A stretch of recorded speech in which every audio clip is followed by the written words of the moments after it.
ಈ ದೇಶದ ಮಾನವ ಹಕ್ಕುಗಳ ಬಗ್ಗೆ ಆಗಲಿ, ಈ ದೇಶದ ಸಮಾನತೆ ಬಗ್ಗೆ ಆಗಲಿ ಮಾತಾಡಿ ಯಾವ ನೈತಿಕತೆಯೂ ಪ್ರಪಂಚದಲ್ಲಿ ಯಾವ ದೇಶಕ್ಕೂ ಇಲ್ಲ. ತಿಳ್ಕೊಳ್ಳಿ, ಯಾವ ದೇಶಕ್ಕೂ ಇಲ್ಲ. ಏನಕ್ಕೆ ಅಂದರೆ ಈ ದೇಶ ಅದೆಲ್ಲನೂ ಕೂಡ ಮೀರಿ ಒಂದು ದೇಶವಾಗಿ ಬೆಳೆದಿದೆ. ಈ ದೇಶಕ್ಕೆ ಯಾರು ಸಮಾನತೆ ಬಗ್ಗೆ ಹೇಳ್ಬೇಕಾಗಿಲ್ಲ. ಈ ದೇಶದಲ್ಲಿ ನಿಜವಾಗ್ಲೂ ಇವತ್ತು ಏನಾದರೂ ಮಾನವ ಹಕ್ಕುಗಳ ಹರಣ ಆಗ್ತಿದೆ ಅಂದರೆ ಅದು ಹಿಂದೂಗಳಿಗೆ ಕಂಡ್ರೆ ಆಗ್ತಿರೋದು. ಅದು ಹಿಂದೂಗಳಿಗೆ, ಬಹುಸಂಖ್ಯಾತ ಹಿಂದೂಗಳು ಇವತ್ತು ಮಾನವ ಹಕ್ಕುಗಳಿಗೋಸ್ಕರ ಹೋರಾಟ ಮಾಡಬೇಕಾಗಿದೆ. ಹೆಣ್ಮಗಳು ಈ ನಾರ್ವೆನಲ್ಲಿ ಕೂತ್ಕೊಂಡು ಅದು ಇನ್ನೂ ಹೆಳಿಸು, ಇನ್ನು ಸಣ್ಣ ವಯಸ್ಸಿನ ಒಂದು ಪತ್ರಕರ್ತೆ, ಆ ಹೆಣ್ಣುಮಗಳಿಗೆ ಅವ್ರ ದೇಶದ ಇತಿಹಾಸನೇ ಗೊತ್ತಿಲ್ಲ. ಆ ಹೆಣ್ಣುಮಗಳನ್ನ ಪರಾವಹಿಸಿ ಇವತ್ತು ಟ್ವಿಟರ್ನಲ್ಲಿ ಟ್ವೀಟ್ಗಳು ಮಾಡ್ತಿದ್ದೀರಲ್ಲ ನೀವು ನಿಜವಾಗ್ಲೂ ಅಯೋಗ್ಯರೇ. ನೀವು ದೇಶದ ಮಾನವ ಹಕ್ಕುಗಳು ಎಷ್ಟರ ಮಟ್ಟಿಗೆ ಗಟ್ಟಿಯಾಗಿದೆ ಅನ್ನೋದನ್ನ ತಿಳ್ಕೊಂಡು ಕೂಡ ನೀವು ಆ ಹೆಣ್ಣುಮಗಳ ಪರ ನಿಲ್ತೀರಾ ಅಂದರೆ ನೀವು ದ್ವೇಷಗಳಲ್ವಾ? ಈ ದೇಶದ ದ್ವೇಷಗಳಲ್ವಾ ನೀವು? ಖಂಡಿತ ನೀವು ದ್ವೇಷಗಳೇ. ನೀವು ಕೆಲವು ಗಂಜಿ ಗಿರಾಕಿಗಳು, ಕೆಲವು ದೇಶದ್ರೋಹಿಗಳು ಈ ಮಾನವ ಹಕ್ಕುಗಳ ಉಲ್ಲಂಘನೆ ಬಗ್ಗೆ ಮಾತಾಡೋಕ್ಕೆ ಇವತ್ತೇನು ಧ್ವನಿಗೂಡಿಸಿದಾರಲ್ಲ ಅವ್ರ ಪರವಾಗಿ, ಅವ್ರಿಗೆ ನಾನು ಉತ್ತರ ಹೇಳಕ್ಕೆ ಬಯಸ್ತೀನಿ. ಅಯೋಗ್ಯಗಳ, ಅಪ್ರಯೋಜಕರ, ಮುಟಾಳರುಗಳ ಕೇಳಿಸ್ಕೊಳ್ರಿ ಹೇಳ್ತೀನಿ. ಜಗತ್ತಿಗೆ ನಾಗರಿಕತೆನೇ ಗೊತ್ತಿಲ್ದಿರೋವಾಗ ಈ ದೇಶದಲ್ಲಿ ವಿಜ್ಞಾನದ ಬಗ್ಗೆ ಅನ್ವೇಷಣೆಗಳು ನಡೀತಾ ಇತ್ತು, ವಿಜ್ಞಾನದ ಬಗ್ಗೆ ಅನ್ವೇಷಣೆಗಳು ನಡೀತಿತ್ತು. ಅಯೋಗ್ಯರ, ಇಡೀ ಪ್ರಪಂಚಕ್ಕೆ ನಾಗರಿಕತೆನೇ ಇಲ್ದಿರೋ ಸಮಯದಲ್ಲಿ ಈ ದೇಶದಲ್ಲಿ ವಿಶ್ವವಿದ್ಯಾಲಯಗಳು ನಡೀತಾ ಇತ್ತು. ಇತಿಹಾಸ ಗೊತ್ತಿಲ್ದಿರೋ ಅಯೋಗ್ಯಗಳು ನೀವು ಆ ಹೆಣ್ಣುಮಗಳ ಪರ ಇವತ್ತು ನೀವು ಟ್ವೀಟ್ಗಳು ಮಾಡ್ತೀರಾ. ನಿಮ್ಗೇನಾದ್ರೂ ಮನ ಮರ್ಯಾದೆ ಇದೆಯಾ ರೀ ಕಾಂಗ್ರೆಸ್ನವ್ರಿಗೆ?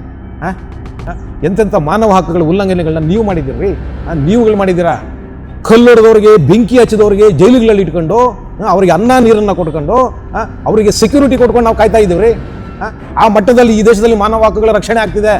ಹೌದು, ಯಾರು ಹಲಾಲ್ಕೋರಿದ್ದಾರೆ, ಯಾರು ಕಲ್ಲೊಡಿತಾರೆ, ಯಾರು ಬೆಂಕಿ ಹಚ್ತಾರೆ, ಯಾರು ಅತ್ಯಾಚಾರಗಳು ಅನಾಚಾರಗಳು ಮಾಡ್ತಾರೆ, ಅವ್ರ ಪರವಾಗಿ ಇವತ್ತು ಮಾನವ ಹಕ್ಕುಗಳ ರಕ್ಷಣೆ ಮಾಡ್ತೀವಿ ನಾವು ಅಂತ ನಿಂತಿರೋ ಸಾಕಷ್ಟು ಜನ, ಸಾಕಷ್ಟು ಸಂಘಟನೆಗಳು ಇವತ್ತು ಅವ್ರಗಳ ಪರ ನಿಲ್ಲತ್ತೆ ಕಣ್ರಿ. ಹೌದು, ಅವ್ರಗಳ ಪರ ನಿಲ್ಲತ್ತೆ. ಮಾನವ ಹಕ್ಕುಗಳ ಹೆಸರಿನಲ್ಲಿ ಇವತ್ತು ನೀವು ಈ ದೇಶದಲ್ಲಿ ಎಂತೆಂಥ ಹಲಾಲ್ಕೋರ್ತನ ಮಾಡಿಸಿದ್ರೆ ನೀವು ಹೊರಗಡೆ ಕೂತಿರೋ ನಿಮ್ಮಂಥ ಪ್ರಪಗಂಡಗಳು ಅಂತ ಹೇಳ್ಬಿಟ್ಟು ನಮಗೆ ಗೊತ್ತಿದೆ. ಹಿಂದೂ ಸಮಾಜ ಇದೆಯಲ್ವಾ, ಈ ದೇಶದ ಹಿಂದೂ ಸಮಾಜ ನಿಧಾನಕ್ಕೆ ಜಾಗೃತ ಆಗ್ತಿದೆ. ಅದಕ್ಕೋಸ್ಕರ ನೀವು ಇಂಥ ಪ್ರಪಗಂಡಗಳನ್ನ ಸೃಷ್ಟಿ ಮಾಡಕ್ಕೆ ಹೊರಟಿರೋದು. ಆದರೆ ಇವ್ಯಾವು ನಡೆಯಲ್ಲ, ಎಚ್ಚರ ಇರಲಿ. ಯಾರೆಲ್ಲ ಇವತ್ತು ಆ ವಿದೇಶಿ ಹೆಣ್ಣುಮಗಳನ್ನ ಪರಾವಹಿಸ್ಕೊಂಡು ಕಾಂಗ್ರೆಸ್ನ ಟ್ವೀಟ್ ಮಾಡ್ತಿದ್ದೀರಲ್ಲ, ನಿಮ್ಗೇನಾದ್ರು ನಾಚಿಕೆ ಮಾನ ಮರ್ಯಾದೆ ಇದ್ರೆ ಇಲ್ಲ ಆಯ್ತಲ್ಲ ಉಲ್ಲಂಘನೆ. KJ ಹಳ್ಳಿನಲ್ಲಿ ಆಯ್ತಲ್ಲ, ಅಖಂಡ ಶ್ರೀನಿವಾಸ ಮೂರ್ತಿ ನಿಮ್ಮದೇ MLA ಮನೆಗೆ ಬೆಂಕಿ ಹಚ್ಚಿದ್ರಲ್ಲ, ಅವತ್ತು ಮಾನವ ಹಕ್ಕುಗಳ ಉಲ್ಲಂಘನೆ ಆಯ್ತಲ್ಲ. ಯಾಕೆ ಅಖಂಡ ಶ್ರೀನಿವಾಸ ಮೂರ್ತಿಗೆ ಮಾನವ ಹಕ್ಕುಗಳಿಲ್ವೇನ್ರಿ? ಅಯ್ಯಪ್ಪ ನಿಮ್ಗೆ ಮನುಷ್ಯನ ಥರ ಕಾಣಲ್ವಾ? ಅಥವಾ ಕುಟುಂಬದವ್ರು ನಿಮ್ಗೆ ಮನುಷ್ಯನ ಥರ ಕಾಣಲ್ವಾ? ಆ ಪೊಲೀಸ್ ಸ್ಟೇಷನ್ಗೆ ಬೆಂಕಿ ಹಚ್ಚಿದ್ರಲ್ಲ, ಅವತ್ತು ನೀವೇನು ಮಾಡಿದ್ರಿ ಕಾಂಗ್ರೆಸ್ನವರು? ಯಾವುದೇ ರೀತಿ ಆಕ್ಷನ್ ಆಗಬಾರ್ದು, ಸುಮ್ಮನೆ ಅರೆಸ್ಟ್ ಮಾಡಿ ಕರ್ಕೊಂಡು ಹೋಗಿ ಜೈಲಿಗೆ ಬಿಡ್ಬೇಕು ಅಂತ ಹೇಳಿದ್ರಲ್ಲ. ಯಾವ ಮಾನವ ಹಕ್ಕುಗಳ ಬಗ್ಗೆ ಮಾತಾಡ್ತಿದ್ರಿ ನೀವು? ಹಲಾಲ್ಕೋರರಿಗೆ, ಅಯೋಗ್ಯರಿಗೆ, ಬೆಂಕಿ ಹಚ್ಚಿದವರಿಗೆ ಮಾನವ ಹಕ್ಕುಗಳು ಬೇಕೇನ್ರಿ? ನನಗೆ ಉತ್ತರ ಕೊಡಿ ಕಾಂಗ್ರೆಸ್ ಅವರು. ನಿಮ್ಮ ಭ್ರಷ್ಟ ಕೂಟ, ದೃಷ್ಟ ಕೂಟ, ದೇಶದ್ರೋಹದ ಕೂಟ ಈ ದೇಶದಲ್ಲಿ ಕಟ್ಕೊಂಡಿದ್ದೀರಲ್ಲ ನೀವು ಒಂದಷ್ಟು ಜನ. ಈ ಕೂಟದಲ್ಲಿ ಆಕೆನೂ ಸದಸ್ಯನಾ? ನೀವೆಲ್ಲ ಆಕೆ ಫಾಲೋವರ್ಸಾ ಅಥವಾ ಆಕೆ ನಿಮ್ಮ ಫಾಲೋವರ್ಸಾ? ಅಯೋಗ್ಯರ, ಈ ದೇಶ ಇವತ್ತು ಏನಾದರೂ ಮಾನವ ಹಕ್ಕುಗಳನ್ನ ಒಂದು ಚೂರು ಎಲ್ಲಾದರೂ ವೈಲೇಟ್ ಮಾಡಿದೆ ಅಂದರೆ ಅದು ನೀವೇ ಕಣ್ರಿ. ನಿಮ್ಮಿಂದನೇ ಆಗಿರೋದು.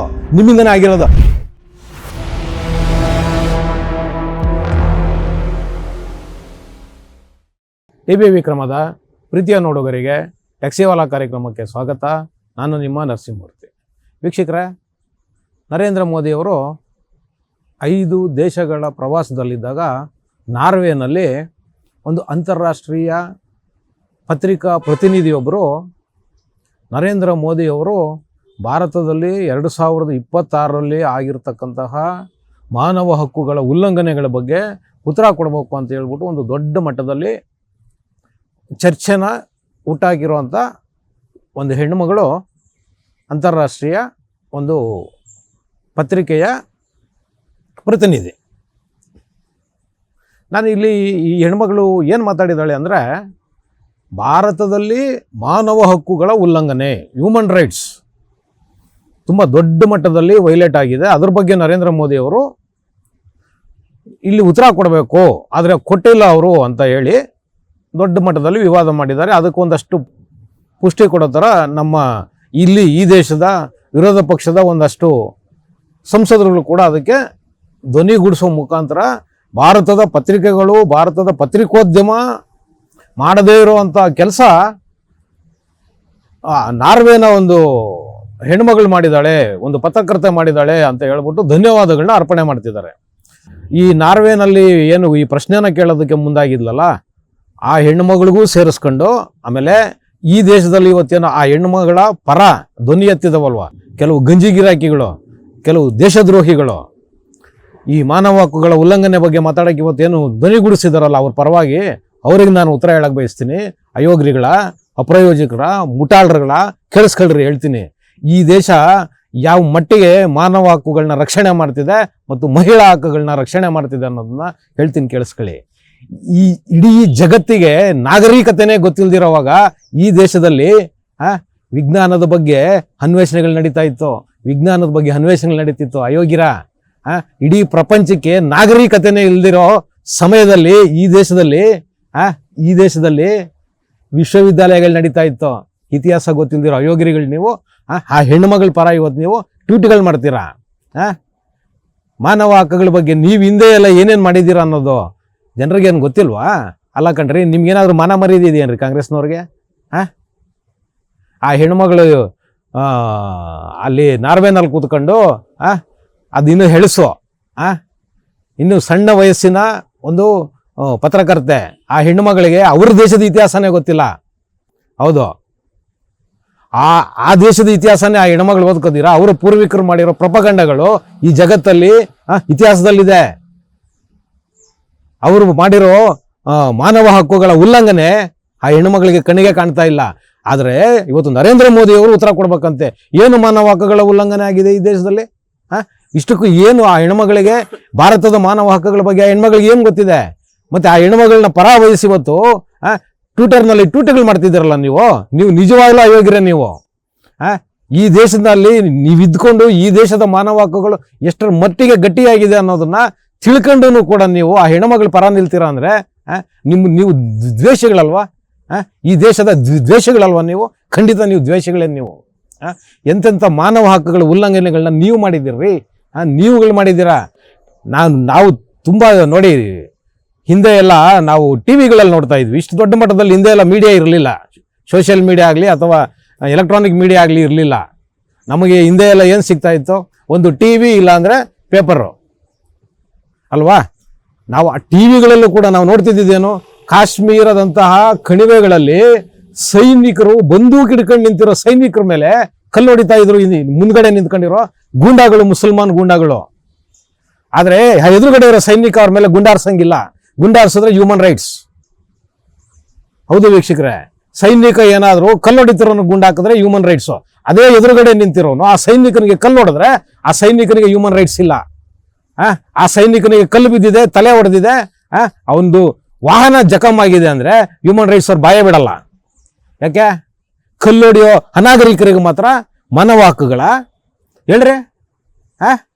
ಗುಂಡೊಡಿಯೋ ಉಗ್ರಗಾಮಿಗೆ ಮಾನವ ಹಕ್ಕುಗಳ? ಗುಂಡೊಡಿಸ್ಕೊಳ್ಳೋನು ಸಾಮಾನ್ಯ ಮನುಷ್ಯ, ಸಭ್ಯ, ಸಂಭಾವಿತ, ಅವನಿಗೆ ಮಾನವ ಹಕ್ಕುಗಳಿಲ್ವೇನ್ರಿ? ಅವನಿಗೆ ಬದುಕೋ ಹಕ್ಕಿಲ್ವೇನ್ರಿ? ಇದನ್ನ ಯಾವನಾದ್ರೂ ಕೇಳ್ತಾನೇನ್ರಿ? ಯಾವನ ಕೇಳಲ್ಲ ಕಣ್ರಿ. ಈ ದೇಶದಲ್ಲಿ ಇದ್ದಾರೆ ಕೆಲವು. ಈ ಯಾರು ನಮ್ಮ ಪ್ರಕಾಶ್ ರೈ ಇದಾನಲ್ವಾ, ಈ ಪ್ರಕಾಶ್ ರೈ, ಈ ಬಿ ಟಿ ಲಲಿತಾ ನಾಯಕ್, ಇಂಥ ಕೆಲವು ಗಂಜಿ ಗಿರಾಕಿಗಳಿದ್ದಾರೆ ಈ ದೇಶದಲ್ಲಿ. ಯಾವನ್ ಕಲ್ಲೊಡಿತಾನೆ, ಯಾವನ್ ತುಪಾಕಿ ಇಟ್ಕೊಂಡು ಗುಂಡೊಡಿತಾನೆ, ಹಲಾಲ್ ಕೋರ್ರುಗಳು, ಅವರು ಮಾನವ ಹಕ್ಕುಗಳು ಬೇಕು ಅಂತ ಹೋರಾಟ ಮಾಡ್ತಾರೆ. ಈ ಅಯೋಗ್ಯರು, ಈ ಗಂಜಿ ಗಿರಾಕಿಗಳು. ನೋಡಿ ಈ ದೇಶ ಯಾವ ಮಟ್ಟಕ್ಕೆ ಇವತ್ತು ನೋಡಿ, ನಾವು ಕಲ್ಲೊಡೆದವ್ರಿಗೆ, ಬೆಂಕಿ ಹಚ್ಚಿದವ್ರಿಗೆ ಜೈಲುಗಳಲ್ಲಿ ಇಟ್ಕೊಂಡು, ಅವ್ರಿಗೆ ಅನ್ನ ನೀರನ್ನ ಕೊಟ್ಕೊಂಡು, ಅವರಿಗೆ ಸೆಕ್ಯೂರಿಟಿ ಕೊಟ್ಕೊಂಡು ನಾವು ಕಾಯ್ತಾ ಇದ್ದೀವ್ರಿ. ಆ ಮಟ್ಟದಲ್ಲಿ ಈ ದೇಶದಲ್ಲಿ ಮಾನವ ಹಕ್ಕುಗಳ ರಕ್ಷಣೆ ಆಗ್ತಿದೆ. ಹೌದು, ಮಾನವ ಹಕ್ಕುಗಳ ರಕ್ಷಣೆ ಆಗ್ತಿದೆ. ಆದರೆ ದುರದೃಷ್ಟವಶ, ದುರ್ದೈವವಶ ಏನಪ್ಪ ಅಂದ್ರೆ, ಯಾರು ಹಲ್ಲೆ ಒಳಗಾಗಿರ್ತಾರೆ ಅಥವಾ ಯಾರು ಅಸಹಾಯಕರಿದ್ದಾರೆ ಅವ್ರಿಗೆ ಯಾರಿಗೂ ಕೂಡ ಮಾನವ ಹಕ್ಕುಗಳ ರಕ್ಷಣೆನೇ ಇಲ್ಲ ಕಣ್ರಿ ಇವತ್ತು ಈ ದೇಶದಲ್ಲಿ. ಹೌದು, ಯಾರು ಹಲಾಲ್ ಕೋರಿದ್ದಾರೆ, ಯಾರು ಕಲ್ಲು ಹೊಡಿತಾರೆ, ಯಾರು ಬೆಂಕಿ ಹಚ್ತಾರೆ, ಯಾರು ಅತ್ಯಾಚಾರಗಳು, ಅನಾಚಾರಗಳು ಮಾಡ್ತಾರೆ, ಅವ್ರ ಪರವಾಗಿ ಇವತ್ತು ಮಾನವ ಹಕ್ಕುಗಳ ರಕ್ಷಣೆ ಮಾಡ್ತೀವಿ ನಾವು ಅಂತ ನಿಂತಿರೋ ಸಾಕಷ್ಟು ಜನ, ಸಾಕಷ್ಟು ಸಂಘಟನೆಗಳು ಇವತ್ತು ಅವ್ರಗಳ ಪರ ನಿಲ್ಲುತ್ತೆ ಕಣ್ರಿ. ಹೌದು, ಅವ್ರಗಳ ಪರ ನಿಲ್ಲುತ್ತೆ. ನೀವು ನೋಡ್ಬೋದು ಇವತ್ತು ಇವೆಲ್ಲಾದ್ರೂ ಕೋಮು ಗಲಭೆಗಳು ಇತ್ತೀಚೆಗೆ ಕಮ್ಮಿ ಆಗಿದೆ, ಕೋಮು ಗಲಭೆಗಳು ನಡೀತಿಲ್ಲ. ಆದರೆ ನೀವು 90, 95, 2000 ಈ ದಶಕಗಳೆಲ್ಲ ನೋಡ್ತಾ ಬಂದ್ರೆ ಸಾಕಷ್ಟು ಕೋಮು ಗಲಭೆಗಳಾಗ್ತಿತ್ತು. ಆ ಕೋಮು ಗಲಭೆಗಳಲ್ಲಿ ಅಮಾಯಕರುಗಳು ಪೆಟ್ಟಾದಾಗ, ಅಮಾಯಕರು ಮೃತಪಟ್ಟಾಗ ಖಂಡಿತ ಯಾವನ ಅವ್ರ ಪರ ಧ್ವನಿ ಎತ್ತಾ ಇರಲಿಲ್ಲ. ಆದರೆ ಯಾರು ಈ ಎಲ್ಲ ಕೃತ್ಯಗಳನ್ನ ಮಾಡ್ತಿದ್ರಲ್ಲ, ಈ ಎಲ್ಲ ಅವಘಡಗಳನ್ನ ಮಾಡ್ತಿದ್ರಲ್ಲ, ಈ ಅತ್ಯಾಚಾರಗಳನ್ನ ಮಾಡ್ತಿದ್ರಲ್ಲ, ಅವರುಗಳ ಪರ ಪೊಲೀಸವರು, ಅವ್ರ ವಿರುದ್ಧವಾಗಿ ಪೊಲೀಸರು ಏನಾದರೂ ಕಾರ್ಯಾಚರಣೆಗಳು ಮಾಡಿ ಅವ್ರ ಮೇಲೆ ಏನಾದರೂ ಕ್ರಮಗಳು ತಗೊಂಡ್ರೆ ಅಥವಾ ಪೊಲೀಸವರು ಏನಾದರೂ ಅವ್ರ ಮೇಲೆ ಒಂದು ಲಾಠಿ ಚಾರ್ಜು ಅಥವಾ ಫೈರಿಂಗ್ ಗೀರಿಂಗ್ ಮಾಡಿಬಿಟ್ರೆ ಶುರು ಹಚ್ಕೊಂಡ್ಬಿಡೋರು. ಮಾನವ ಹಕ್ಕುಗಳ ಉಲ್ಲಂಘನೆ. ಆದರೆ ಅಲ್ಲಿ 10 ಜನ ಸತ್ತಿದ್ದಾರೆ ಕೋಮುಗಲಭೆನಲ್ಲಿ, ಅಮಾಯಕರುಗಳವರು, ಯಾವ ಅಪರಾಧನೂ ಮಾಡದೇ ಇರೋರವರು. ಅವ್ರ ಬಗ್ಗೆ ಕನ್ಸನ್ನೇ ಇರೋದಿಲ್ಲ ಈ ಮಾನವ ಹಕ್ಕುಗಳ ಸಂಘಟನೆಗಳು ಕಟ್ಕೊಂಡಿರೋರಿಗೆ. ಅದರಲ್ಲೂ ವಿಶೇಷವಾಗಿ ಈ ಎಡಪಂಥಿ ಎಡಬಿಡಂಗಿಗಳಿಗೆ, ಗಂಜಿ ಗಿರಾಕಿಗಳಿಗೆ ಸತ್ತವ್ರ ಬಗ್ಗೆ ಯಾವ ಕನ್ಸನ್ನೂ ಇಲ್ಲ. ಆದರೆ ಸಾಯಿಸೋರಿಗೆ ಇವ್ರಿಗೆ ಮಾನವ ಹಕ್ಕುಗಳು ಬೇಕಂತೆ. ಎಲ್ಲಾದ್ರೂ ಉಂಟಾ ಸ್ವಾಮಿ ಇದು? ಏನು ಮಾನವ ಹಕ್ಕುಗಳು ಅಂದ್ರೆ? ನೋಡಿ, ಈ ದೇಶದಲ್ಲಿ ಸಭ್ಯ ನಾಗರಿಕರಿಗೆ, ಸಂಭಾವಿತ ನಾಗರಿಕರಿಗೆ, ಸಮಾಜದಲ್ಲಿ ಒಂದು ಒಳ್ಳೆ ರೀತಿಯಲ್ಲಿ ಬದುಕ್ತಿರೋ ನಾಗರಿಕರಿಗೆ ಮಾನವ ಹಕ್ಕುಗಳಿಲ್ಲ. ಆದರೆ ಕಟುಕರಿಗೆ, ಕೊಲೆಗಾರರಿಗೆ, ಅತ್ಯಾಚಾರಿಗಳಿಗೆ ಮಾನವ ಹಕ್ಕುಗಳು ಬೇಕಂತೆ. ನೀವು ಹೇಳಿ ವೀಕ್ಷಕರೇ, ಇದು ನಿಜವಾಗ್ಲೂ ಮಾನವ ಹಕ್ಕುಗಳ? ಒಬ್ಬ ಕೊಲೆಗಾರನಿಗೆ, ಒಬ್ಬ ಕಟುಕನಿಗೆ, ಒಬ್ಬ ರೇಪಿಸ್ಟಿಗೆ ಮಾನವ ಹಕ್ಕುಗಳು ಬೇಕು ಅಂತ ಹೋರಾಟ ಮಾಡ್ತಾರಲ್ಲ ಈ ಅಯೋಗ್ಯರುಗಳು, ಇವ್ರಿಗೆ ಏನಾದರೂ ಮನುಷ್ಯರ ಮೇಲೆ ಕಾಳಜಿ ಇದೆಯಾ? ಅಥವಾ ಈ ಸಭ್ಯ ಸಮಾಜದಲ್ಲಿ ಏನು ನಾಗರಿಕರಿದ್ದಾರೆ ಆ ನಾಗರಿಕರ ಮೇಲೆ ನಾನು ಕಾಳಜಿ ಇದೆ ಅವರಿಗೆ? ಖಂಡಿತ ಇರಲ್ಲ. ಇವ್ರುಗಳಿಗೆ ಖಂಡಿತ ಇರೋದಿಲ್ಲ. ಇವತ್ತು ಯಾವ ಪರಿಸ್ಥಿತಿನಲ್ಲಿ ನಾವು ಇದ್ದೀವಿ ಅಂದರೆ ನಿಮಗೆ ಗೊತ್ತಿರ್ಬೋದು. ಉಮೇಶ್ ರೆಡ್ಡಿ ಅಂತ ಹೇಳ್ಬಿಟ್ಟು ಒಬ್ಬ ರೇಪಿಸ್ಟು, ಸೈಕೋಪಾತ್, ಹೌದು, ಉಮೇಶ್ ರೆಡ್ಡಿ ಇವತ್ತು ಕೂಡ ಬೆಂಗಳೂರಿನ ಪರಪ್ಪನ ಅಗ್ರಹಾರದ ಸೆಂಟ್ರಲ್ ಜೈಲಿನಲ್ಲಿದ್ದಾನೆ. ಅವನಿಗೆ ನೇಣಾಗಿದೆ, ಹೌದು, ನೇಣು ಶಿಕ್ಷೆ ಆಗಿದೆ. ಆದರೂ ಕೂಡ ಈ ವ್ಯವಸ್ಥೆ ಅವನಿಗೆ ನೇಣು ಹಾಕೋದಕ್ಕಾಗ್ತಾ ಇಲ್ಲ. ಅಮ್ಮ ನಾರ್ವೆನಲ್ಲಿ ಕೂತ್ ಮಾತಾಡ್ದಲ್ಲ ಮಾನವ ಹಕ್ಕುಗಳ ಬಗ್ಗೆ, ಹೇಳ್ತಿದ್ದೀನಿ. 20-25 ವರ್ಷ ಇನ್ನೂ ಜೈಲಲ್ಲಿ ಕೂರಿಸ್ಕೊಂಡು ಅವನಿಗೆ ಊಟ ಹಾಕ್ತಿದ್ದೀವಿ, ಭದ್ರತೆ ಕೊಡ್ತಾ ಇದ್ದೀವಿ. ಆದರೆ ಇನ್ನೂ ನೇಣು ಹಾಕಿಲ್ಲ. ಅವ್ರು ಮಾಡಿರೋ ಅಪರಾಧ ಏನು ಗೊತ್ತಾ? ನಿನ್ನಂತ 10 ಹೆಣ್ಣುಮಕ್ಕಳ ಮೇಲೆ ಅತ್ಯಾಚಾರ ಮಾಡಿ, ನಿನ್ನಂತ 10 ಹೆಣ್ಣುಮಕ್ಕಳ ಮೇಲೆ ಅತ್ಯಾಚಾರ ಮಾಡಿ ಕೊಲೆ ಮಾಡಿದಾನೆ, ಕೊಲ್ಗಡಕ ಅವನು. ಆದರೆ ಅಂಥವನಿಗೂ ಕೂಡ ಮಾನವ ಹಕ್ಕುಗಳನ್ನ ಕೊಡಬೇಕು ಅಂತ ಈ ನ್ಯಾಯಾಲಯ ವಾದ ಮಾಡುತ್ತೆ. ಮತ್ತು ಇಲ್ಲಿನ ಒಂದಷ್ಟು ಗಂಜಿ ಗಿರಾಕಿಗಳು ವಾದ ಮಾಡ್ತಾರೆ. ಗೊತ್ತಾ ನಿನಗೆ? ಯಾವ ದೇಶದಲ್ಲಿ ಮಾನವ ಹಕ್ಕುಗಳ ಉಲ್ಲಂಘನೆ ಬಗ್ಗೆ ಮಾತಾಡ್ತಿದ್ಯಾ ನೀನು? ಹೇಳಿ ನೋಡೋಣ. ನಿಮಗೆಲ್ಲ ಯಾವ ಯೋಗ್ಯತೆಯೂ ಇಲ್ಲ. ಈ ದೇಶದ ಮಾನವ ಹಕ್ಕುಗಳ ಬಗ್ಗೆ ಆಗಲಿ, ಈ ದೇಶದ ಸಮಾನತೆ ಬಗ್ಗೆ ಆಗಲಿ ಮಾತಾಡಿ ಯಾವ ನೈತಿಕತೆಯೂ ಪ್ರಪಂಚದಲ್ಲಿ ಯಾವ ದೇಶಕ್ಕೂ ಇಲ್ಲ. ತಿಳ್ಕೊಳ್ಳಿ, ಯಾವ ದೇಶಕ್ಕೂ ಇಲ್ಲ. ಏನಕ್ಕೆ ಅಂದರೆ ಈ ದೇಶ ಅದೆಲ್ಲನೂ ಕೂಡ ಮೀರಿ ಒಂದು ದೇಶವಾಗಿ ಬೆಳೆದಿದೆ. ಈ ದೇಶಕ್ಕೆ ಯಾರು ಸಮಾನತೆ ಬಗ್ಗೆ ಹೇಳ್ಬೇಕಾಗಿಲ್ಲ, ಜಾತ್ಯತೀತ ಬಗ್ಗೆ ಹೇಳ್ಕೊಡ್ಬೇಕಾಗಿಲ್ಲ. ಈ ದೇಶ ಎಷ್ಟರ ಮಟ್ಟಿಗೆ ಮಾನವ ಹಕ್ಕುಗಳನ್ನ ರಕ್ಷಣೆ ಮಾಡುತ್ತೆ, ಎಷ್ಟರ ಮಟ್ಟಿಗೆ ಈ ದೇಶ ಜಾತ್ಯತೀತ ಅನ್ನೋದನ್ನ ಈ ದೇಶದಲ್ಲಿರೋ 10 ಪಂಥಗಳಿದೆಯಲ್ಲ, ಮುಸಲ್ಮಾನರು, ಕ್ರಿಸ್ತರು, ಬೌದ್ಧರು, ಎಷ್ಟು ಪಂಥಗಳು ಬೇಕ್ರಿ ಈ ದೇಶದಲ್ಲಿ ಬದುಕ್ತಿರೋರು? ಈ ದೇಶದಲ್ಲಿ ನಿಜವಾಗ್ಲೂ ಇವತ್ತು ಏನಾದರೂ ಮಾನವ ಹಕ್ಕುಗಳ ಹರಣ ಆಗ್ತಿದೆ ಅಂದ್ರೆ ಅದು ಹಿಂದೂಗಳಿಗೆ ಕಂಡ್ರೆ ಆಗ್ತಿರೋದು. ಅದು ಹಿಂದೂಗಳಿಗೆ, ಬಹುಸಂಖ್ಯಾತ ಹಿಂದೂಗಳು ಇವತ್ತು ಮಾನವ ಹಕ್ಕುಗಳಿಗೋಸ್ಕರ ಹೋರಾಟ ಮಾಡಬೇಕಾಗಿದೆ. ಅಂತ ಪರಿಸ್ಥಿತಿ ಇವತ್ತು ಈ ದೇಶದಲ್ಲಿ ಇರೋದು. ನಿಜವಾಗಲೂ ಅಲ್ಪಸಂಖ್ಯಾತರಿಗೆ ಯಾವುದೇ ರೀತಿಯ ಮಾನವ ಹಕ್ಕುಗಳ ಉಲ್ಲಂಘನೆ ಆಗ್ತಾ ಇಲ್ಲ. ಇಲ್ಲಿ ಅವರು ಬದುಕೋದಕ್ಕೆ ಎಲ್ಲವನ್ನು ಕೊಟ್ಟಿದೆ ಈ ದೇಶ. ಹೌದು, ಎಲ್ಲವನ್ನು ಕೊಟ್ಟಿದೆ. ಈ ದೇಶದ ಜನ, ನಾವೇನು ಬಹುಸಂಖ್ಯಾತರು ಇದ್ದೀವಲ್ವಾ, ನಾವು ಯಾವ ಮಟ್ಟಕ್ಕೆ ಇಲ್ಲಿನ ಅಲ್ಪಸಂಖ್ಯಾತರನ್ನ ನಾವು ರಕ್ಷಣೆ ಮಾಡ್ತಿದ್ದೀವಿ ಅಂದ್ರೆ, ನಮ್ಮ ಮನೆಗೆ ಬೆಂಕಿ ಬಿದ್ದು ತಲೆ ಕೆಡಿಸ್ಕೊಳ್ಳಲ್ಲ ಕಣ್ರಿ. ನನ್ನ ಪಕ್ಕದ ಮನೆಯಲ್ಲಿ ಅಥವಾ ನನ್ನ ಹಿಂದುಗಡೆ ರಸ್ತೆನಲ್ಲಿ ಯಾವನೋ ಒಬ್ಬ ಅಲ್ಪಸಂಖ್ಯಾತ ಇದ್ದಾನೆ, ಅವನ ಮನೆಯಲ್ಲಿ ಏನೋ ಕಷ್ಟ ಇದೆ ಅಂದ್ರೆ ಇಡೀ ಊರು ಸೇರ್ಕೊಳ್ಳುತ್ತೆ ಕಣ್ರಿ, ಇಡೀ ಊರು ಸೇರ್ಕೊಳ್ಳುತ್ತೆ. ಇದು ಕಣ್ರಿ ಮಾನವತಾವಾದ, ಇದು ಕಣ್ರಿ ಮನುಷ್ಯತ್ವ, ಇದು ಕಣ್ರಿ ಹ್ಯುಮ್ಯಾನಿಟಿ. ಇವು ಮಾನವ ಹಕ್ಕುಗಳು. ಆ ಮಟ್ಟಕ್ಕೆ ಈ ದೇಶ ಮಾನವ ಹಕ್ಕುಗಳನ್ನ ರಕ್ಷಣೆ ಮಾಡ್ಕೊಂಡು ಬಂದಿದೆ. ಈ ದೇಶದಲ್ಲಿ ಮಾನವ ಹಕ್ಕುಗಳ ರಕ್ಷಣೆಗೆ ಅದು ಕಾನೂನೇ ಬೇಕಾಗಿಲ್ಲ ರೀ, ಕಾನೂನೇ ಬೇಕಾಗಿಲ್ಲ. ನಮ್ಮ ಬ್ಲಡ್ ಅಲ್ಲೇ ಇದೆ, ಅದು ನಮ್ಮ ರಕ್ತದಲ್ಲೇ ಬಂದಿದೆ. ಅದು ಈ ದೇಶದ ಜೀನ್ಸ್. ಅದು ಎಲ್ಲರನ್ನು ಸಮಾನವಾಗಿ ನೋಡಿಸ್ಬೇಕು, ಸಮಾನವಾಗಿ ಗೌರವ ಕೊಡಬೇಕು, ನಮ್ಮ ಹಾಗೆ ಅವ್ರನ್ನೂ ಕೂಡ ಬದುಕಬೇಕು ನಮ್ಮ ಜೊತೆನಲ್ಲಿ ಅನ್ನೋ ಒಂದು ಮಾನಸಿಕತೆಯನ್ನು ಇಟ್ಕೊಂಡಿರೋ ದೇಶ ಇದು. ಈ ದೇಶಕ್ಕೆ ನೀವು ಮಾನವ ಹಕ್ಕುಗಳ ಪಾಠ ಹೇಳಕ್ ಬಂದಿದ್ದೀರಾ? ನೀವು ಹೇಳ್ರಿ, ಯಾವ ಮಾನವ ಹಕ್ಕುಗಳಾಗಿದೆ? ಪ್ರಶ್ನೆ ಕೇಳಿ, ನೀವು ಪ್ರಶ್ನೆ ಕೇಳ್ರಿ. ನರೇಂದ್ರ ಮೋದಿ ಅವ್ರೇನ್ರಿ ಉತ್ತರ ಕೊಡೋದು? ಈ ದೇಶದ 120 ಕೋಟಿ ಜನ ನಾವು ಉತ್ತರ ಕೊಡ್ತೀವ್ರಿ. ಯಾವ ಮಾನವ ಹಕ್ಕುಗಳ ಉಲ್ಲಂಘನೆ ಆಗಿದೆ? ಯಾವುದೇ ಒಬ್ಬ ಅಮಾಯಕನಿಗೆ ಈ ದೇಶದಲ್ಲಿ ತೊಂದರೆ ಆಗಿದೆ ಅಂತ ಹೇಳ್ಬಿಡಿ. ಗೋಲಿ ಹೊಡಿತಿದ್ದಾರೆ ಈಗ, ಆದ್ರೆ ಯಾರಿಗೆ ಹೊಡಿತಿದ್ದಾರೆ? ಮನುಷ್ಯರಿಗೆ ಹೊಡಿತಿಲ್ಲ, ಮನುಷ್ಯ ರೂಪದ ರಾಕ್ಷಸರಿಗೆ ಗೋಲಿ ಹೊಡಿತಿದ್ದಾರೆ ಪೊಲೀಸ್ನವರು, ಹೌದು, ಅಥವಾ ಮಿಲಿಟರಿ ಅವರು. ನೀವು ಅವರ ಉಲ್ಲಂಘನೆ ಬಗ್ಗೆ ಮಾತಾಡ್ತಿದ್ದೀರಾ? ಅವ್ರ ಉಲ್ಲಂಘನೆ ಬಗ್ಗೆ ನಾವೇನು ಕೇರ್ ಮಾಡಲ್ಲ ಏನೋ. ಯಾಕೆಂದ್ರೆ ಸಮಾಜದಲ್ಲಿ ಬದುಕೋಗಿ ಅರ್ಹತೆ ಇಲ್ಲದೆ ಇರೋರವರು, ಯೋಗ್ಯತೆ ಇಲ್ಲದೆ ಇರೋರವರು, ಅವ್ರ ಮೇಲೆ ಪೊಲೀಸ್ ಅಥವಾ ಮಿಲಿಟರಿ ಗುಂಡು ಹೊಡೆದ್ರೆ ಏನು ತಲೆ ಕೆಡಿಸ್ಕೊಳ್ಬೇಕಾಗಿಲ್ಲ. ಯಾವ ಮಾನವ ಹಕ್ಕುಗಳು ಉಲ್ಲಂಘನೆ ಆಗಲ್ಲ ಅಲ್ಲಿ. ಮಾನವ ಹಕ್ಕುಗಳು ಮನುಷ್ಯರಿಗೆ ಮಾತ್ರ, ಮನುಷ್ಯ ರೂಪದ ರಾಕ್ಷಸರಿಗಲ್ಲ. ತಾನೊಬ್ಬ ಮನುಷ್ಯನಾಗಿ ಹುಟ್ಟಿದ್ದೀನಿ ಅನ್ನೋದಕ್ಕೋಸ್ಕರ ಮಾನವ ಹಕ್ಕುಗಳು ಸಿಗಬಾರ್ದು. ಹೌದು, ಮಾನವ ಹಕ್ಕುಗಳಲ್ಲ. ಒಬ್ಬ ಸಭ್ಯ ನಾಗರಿಕನಾಗಿ ಬದುಕ್ತೀನಿ ಅನ್ನೋರಿಗೆ ಮಾತ್ರ ಮಾನವ ಹಕ್ಕುಗಳು ಸಿಗಬೇಕು. ಆದರೆ ಸಭ್ಯವಾಗಿ ಬದುಕೋರ್ನ ಕೊಲ್ತೀನಿ ಅನ್ನೋರಿಗೆ ಮಾನವ ಹಕ್ಕುಗಳಲ್ಲ. ಮಾನವ ಹಕ್ಕುಗಳಲ್ಲ. ಮಾನವ ಹಕ್ಕುಗಳ ಹೆಸರಿನಲ್ಲಿ ಇವತ್ತು ನೀವು ಈ ದೇಶದಲ್ಲಿ ಎಂತೆಂಥ ಹಲಾಲ್ ಕೋರ್ತನ ಮಾಡಿಸಿದ್ರೆ ನೀವು ಹೊರಗಡೆ ಕೂತಿರೋ ನಿಮ್ಮಂಥ ಪ್ರಪಗಂಡಗಳು ಅಂತ ಹೇಳ್ಬಿಟ್ಟು ನಮಗೆ ಗೊತ್ತಿದೆ. ಹೌದು, ಮಾನವ ಹಕ್ಕುಗಳ ಹೆಸರಲ್ಲಿ ನೀವು ಮಾಡಿರೋ ಎಷ್ಟು ಅವಘಡಗಳು ಈ ದೇಶದಲ್ಲಿ ಆಗಿದೆ ಅನ್ನೋದು ನಮಗೆ ಗೊತ್ತಿದೆ. ಹಿಂದಿನ ಏನೋ ಪೀಳಿಗೆ ಐತಲ್ಲ, ಆ ಪೀಳಿಗೆ ಗೊತ್ತಾಗ್ಲಿಲ್ಲ. ಏನಕ್ಕೆ ಅಂದರೆ ದೊಡ್ಡ ಮಟ್ಟದಲ್ಲಿ ಸೋಷಿಯಲ್ ಮೀಡಿಯಾ ಇರಲಿಲ್ಲ. ಅವಾಗ ಸುದ್ದಿಗಳು ನಮಗೆ ಸಿಗ್ತಾ ಇರಲಿಲ್ಲ. ಆದರೆ ಇವತ್ತು ಸಿಗ್ತಾ ಇದೆ. ನೀವೇನೆಲ್ಲ ಪ್ರಪಗಂಡಗಳನ್ನ ಮಾಡ್ತಿದ್ದೀರಾ ಅಂತ ಗೊತ್ತಾಗ್ತಿದೆ ಇವತ್ತು.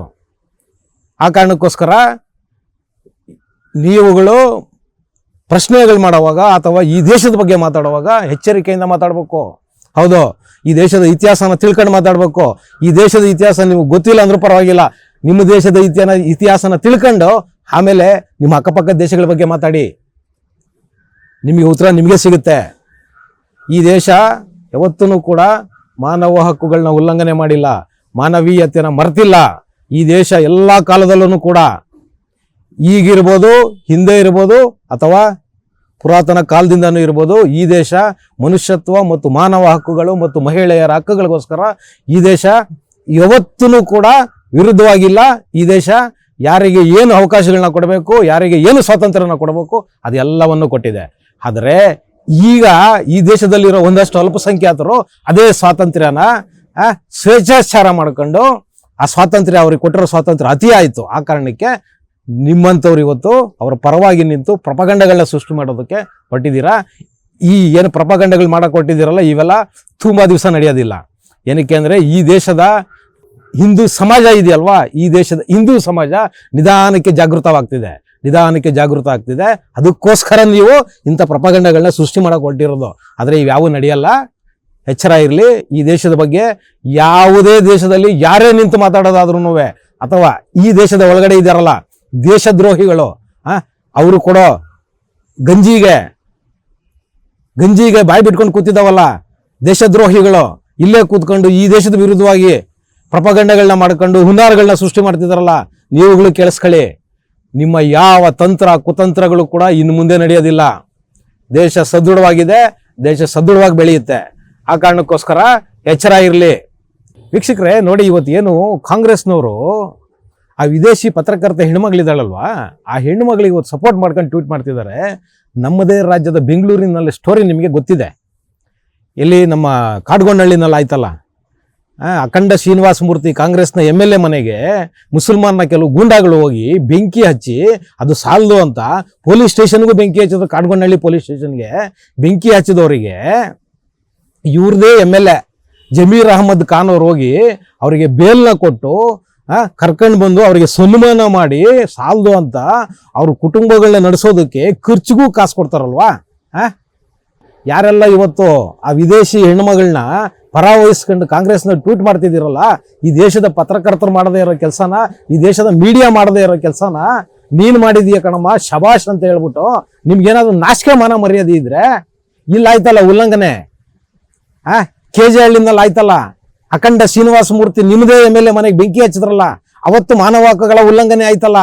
ಯಾಕೆ ಅಖಂಡ ಶ್ರೀನಿವಾಸ ಮೂರ್ತಿಗೆ ಮಾನವ ಹಕ್ಕುಗಳಿಲ್ವೇನ್ರಿ? ಅಯ್ಯಪ್ಪ ನಿಮ್ಗೆ ಮನುಷ್ಯನ ತರ ಕಾಣಲ್ವಾ? ಅಥವಾ ಕುಟುಂಬದವ್ರು ನಿಮ್ಗೆ ಮನುಷ್ಯರ ತರ ಕಾಣಲ್ವಾ? ಆ ಪೊಲೀಸ್ ಸ್ಟೇಷನ್ಗೆ ಬೆಂಕಿ ಹಚ್ಚಿದ್ರಲ್ಲ, ಅವತ್ತು ನೀವೇನ್ ಮಾಡಿದ್ರಿ ಕಾಂಗ್ರೆಸ್ನವರು? ಯಾವುದೇ ರೀತಿ ಆಕ್ಷನ್ ಆಗಬಾರ್ದು, ಸುಮ್ಮನೆ ಅರೆಸ್ಟ್ ಮಾಡಿ ಕರ್ಕೊಂಡು ಹೋಗಿ ಜೈಲಿಗೆ ಬಿಡ್ಬೇಕು ಅಂತ ಹೇಳಿದ್ರಲ್ಲ. ಯಾವ ಮಾನವ ಹಕ್ಕುಗಳ ಬಗ್ಗೆ ಮಾತಾಡ್ತಿದ್ದೀರಿ ನೀವು? ಹಲಾಲ್ ಕೋರರಿಗೆ, ಅಯೋಗ್ಯರಿಗೆ, ಬೆಂಕಿ ಹಚ್ಚಿದವರಿಗೆ ಮಾನವ ಹಕ್ಕುಗಳು ಬೇಕೇನ್ರಿ? ನೀವು ಹೇಳ್ರಿ, ನೀವು ಕಾಂಗ್ರೆಸ್ನವರು ನಿಮ್ಗೇನಾದ್ರು ಮಾನ ಮರ್ಯಾದೆ ಇದ್ರೆ ಹೇಳ್ರಿ. ನಿಜವಾಗ್ಲೂ ಅವತ್ತು ಬೆಂಕಿ ಹಚ್ಚಿದ್ರಲ್ಲ, ಆ ಪೊಲೀಸ್ನವ್ರಿಗೆ ಸ್ಟೇಷನ್ಗಳಿಗೆ ಬೆಂಕಿ ಹಚ್ಚಿದ್ರಲ್ಲ, ಅಲ್ಲಿರೋ ಅಷ್ಟು ವಾಹನಗಳನ್ನ ಸುಟ್ಟಾಕಿದ್ರಲ್ಲ, ಅಷ್ಟೇ ಯಾಕೆ ಅಖಂಡ ಶ್ರೀನಿವಾಸ ಮೂರ್ತಿ ಅವ್ರ ಮನೆನೇ ಸುಟ್ರಲ್ವಾ? ಅವರು ನಿಜವಾಗ್ಲೂ ಈ ಭೂಮಿ ಮೇಲೆ ಬದುಕು ಹಾಕಿದೆಯೇನ್ರಿ?